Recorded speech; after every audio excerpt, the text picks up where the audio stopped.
Shabbat Shalom Mevorach, j'espère que vous allez bien, que vous avez passé une bonne semaine. Paracha de cette semaine, paracha de Vaera, c'est la continuité de la paracha de la semaine dernière. On a vu dans la paracha de la semaine dernière qu'après 210 ans d'esclavage, Akadosh Baruch Hu, il s'est dévoilé à Moshe Rabbeinu et il demande à Moshe Rabbeinu d'aller libérer le peuple juif d'Égypte. Moshe Rabbeinu, il va chez Paro, il le met en garde, Paro, il refuse de libérer le peuple juif d'Égypte et les punitions, il commence à lui tomber sur la tête. Paracha de cette semaine, on voit que Akadosh Baruch Hu, il a puni les Égyptiens avec 7 makot. Il y a 7 coups dans la paracha de cette semaine et 3 prochains coups dans la paracha de la semaine d'après. Et dans la paracha de cette semaine, nous allons voir les 7 premières makot. La Gemara dans Megillah, j'ai étudié cette semaine, elle pose une question. Et la Gemara, elle demande combien de prénoms Moshe Rabbeinu il avait. Alors j'ai posé cette devinette à quelqu'un cette semaine et il m'a sorti, il en avait 2, Moshe et Rabbeinu. Bon, pour vous dire le niveau intellectuel des gens. Combien de prénoms Moshe il avait? La Gemara, elle dit, Moshe Rabbeinu, il avait 10 prénoms. Et on va les voir rapidement aujourd'hui. La Gemara, elle dit, la mère de Moshe Rabbeinu, Yocheved, elle a appelé son fils Yekutiel, la racine du mot espoir. Le père de Moshe Rabbeinu, Amram, il a appelé son fils Chava. La sœur de Moshe Rabbeinu, Myriam, elle a appelé son frère Yered. Le frère de Moshe Rabbeinu, Aaron, il a appelé son frère Avizanoar.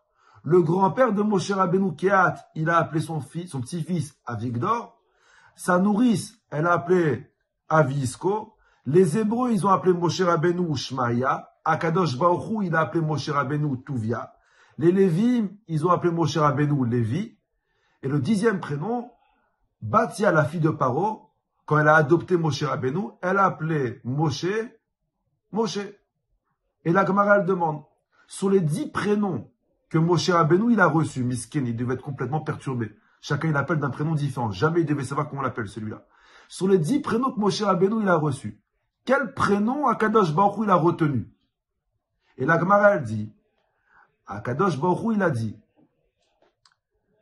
de tous les prénoms qu'on t'a appelé Moshe, on va retenir le prénom de Batia. Et dorénavant, tu t'appelles Moshe. Ni Avigdor, ni Avisko, ni Tuvia, ni Shemaya, tu vas t'appeler Moshe. Et quand j'ai fait cette Gemara cette semaine, je me suis posé une question. Je me suis dit, mais pourquoi on choisit, on retient le prénom de la mère adoptive de Moshe? Meskena, sa mère, elle est vivante. Yocheved, elle n'a pas abandonné Moshe Rabbeinu. Le minimum de kavod qu'on devrait donner à cette mère, c'est qu'elle choisit le prénom de son fils. C'est elle la vraie mère. Elle l'a pas abandonné. Alors tu veux pas appeler comme la mère, mais le Akadosh Baruch Hu, on te dit comme quoi Hachem, il a appelé Moshe Tuvia. Et on sait très bien comme quoi le prénom, il a un rapport avec la Neshama. Que par rapport à la Neshama, on reçoit un prénom. Akadosh Baruch Hu, c'est lui qui donne les Neshamot, donc c'est lui qui connaît les prénoms. Si Hachem, il appelle Moshe Tuvia, c'est que son nom, son prénom, ça doit être Tuvia. Comment ça se fait que Akadosh Baruch Hu dit, écoute, de tous les prénoms qu'on t'a donnés, on va choisir le prénom de Batia. Quel mérite Batia elle a eu?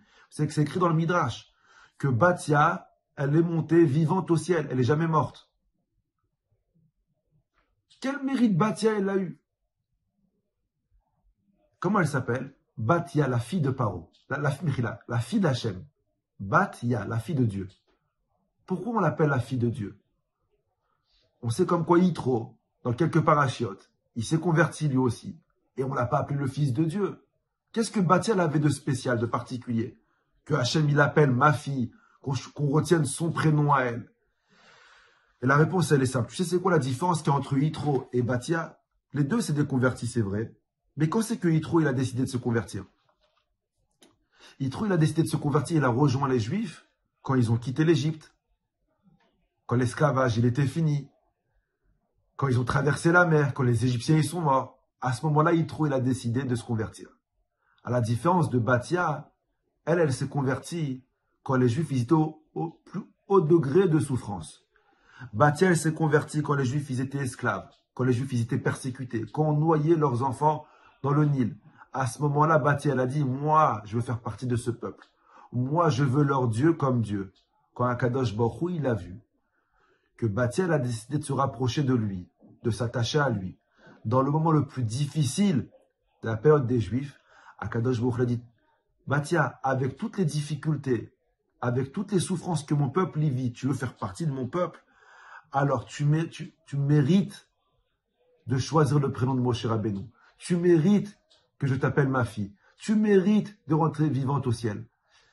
Batia nous apprend qu'une personne qui s'attache à Hachem dans la difficulté, alors Akadosh Baruch Hu, il ouvre toutes les portes.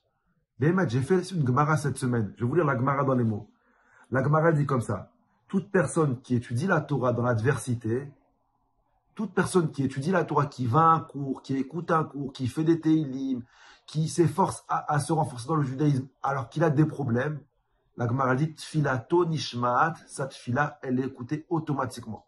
Il y a un autre Rav qui dit, Rabbi Abaou dit, non seulement qu'une personne qui étudie dans la difficulté, sa tfila, elle est écoutée, mais cette personne, il aura le mérite, Nasbiim Otomishkina, de se rassasier de la présence divine. Oui, bien sûr, comme quoi, aux yeux d'Akadosh Baruch Hu, une personne qui met, il n'y a pas de différence entre les gens qui mettent les tefilines. Mais il y a une différence. Celui qui met les tefilines alors qu'il n'a pas envie de les mettre. Celui qui prie alors qu'il n'a pas envie de prier, il n'a pas le moral. Celui qui vient étudier alors qu'il n'a pas envie d'étudier. Celui qui s'efforce dans l'adversité, il sert à Akadosh Baruch Hu. Hachem, il ouvre toutes les portes. Comme Batia. Batia, il s'attache à Akadosh Baruch Hu dans la difficulté. Attache-toi à Hachem dans la difficulté et toutes les portes s'ouvriront devant toi. Bracha v'hatzlacha la semaine prochaine.